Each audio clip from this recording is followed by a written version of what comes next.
Hello friends, आज मैं आपको मुहावरे बता रही हूँ। देखो, आप किसी भी क्लास में पढ़ रहे हो और हिंदी है आपके पास, तो मुहावरे तो आते हैं, चाहे 10th हो, 12th हो या छोटी क्लास हो या कोई कंपटीशन दे रहे हैं, उसमें भी मुहावरे ज़रूर आते हैं।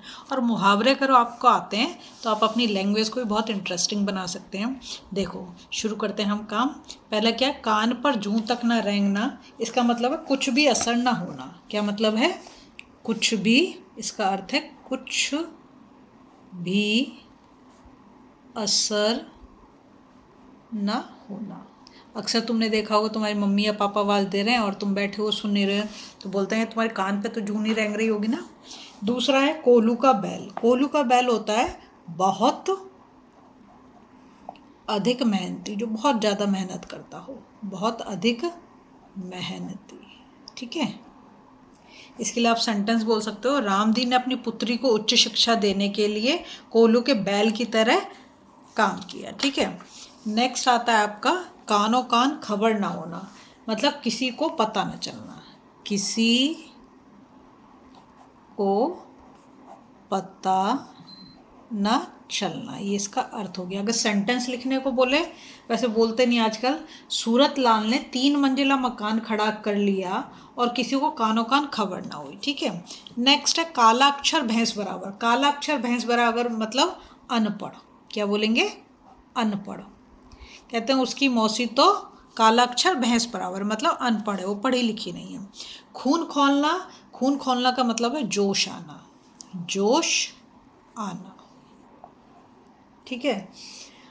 तो ये अपने ही देशवासी को देश के साथ गद्दारी करते देख देशभक्तों का खून खौलने लगा। मतलब गुस्सा भी एक तरह से बोल सकते हो। घड़ों पानी पड़ना मतलब लज्जित होना। लज्जित होना मतलब शर्मिंदगी होना। ठीक है। तो कैसे बोलेंगे?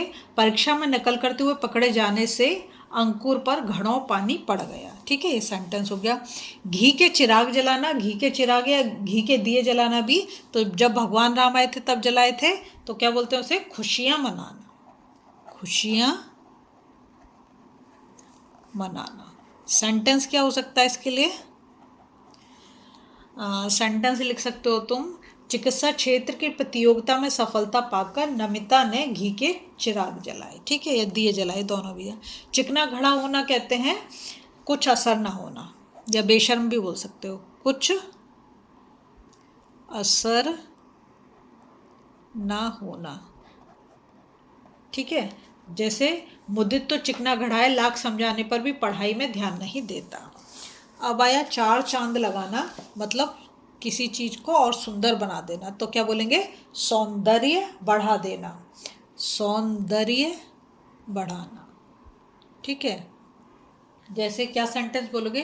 अपने निबंध में कुछ सूक्तियों भी जोड़ो, इससे निबंध में चार चांद लग जाएंगे। ठीक है। अब आया छक्के छुड़ाना, बुरी तरह हराना। छक्के छुड़ाना क्या है? बुरी तरह हराना। क्या सेंटेंस लिख सकते हो? कारगिल में भारतीय सैनिकों ने शत्रु सेना के छक्के छुड़ा दिए। ठीक है। नेक्स्ट है छाती पर सांप लौटना। मतलब बहुत अधिक ईर्ष्या होना, बहुत अधिक ईर्ष्या होना। ईर्ष्या कहते हैं जलन को। ठीक है। इसके लिए सेंटेंस क्या है? अपने भाई की उन्नति करते देख सुरेश की छाती पर सांप लौटने लगा। अक्सर होता है ना, जब फिर पेरेंट्स भी बोलने लगते हैं, देखना वो कितना अच्छा कर रहा है और तू क्या कर रहा है, बैठा हुआ है। जान पर खेलना मतलब प्राणों को संकट में डालना, प्राणों को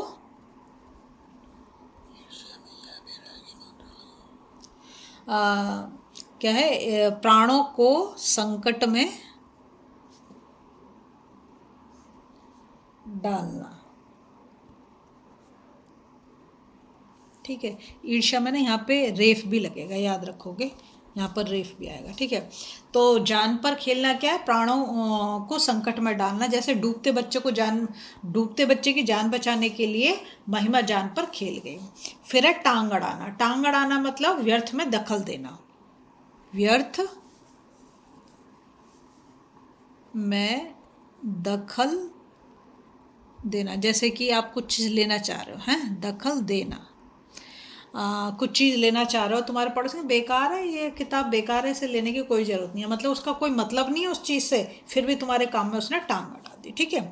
डंके की चोट पर कहना मतलब सबको सुना कर कहना, सबको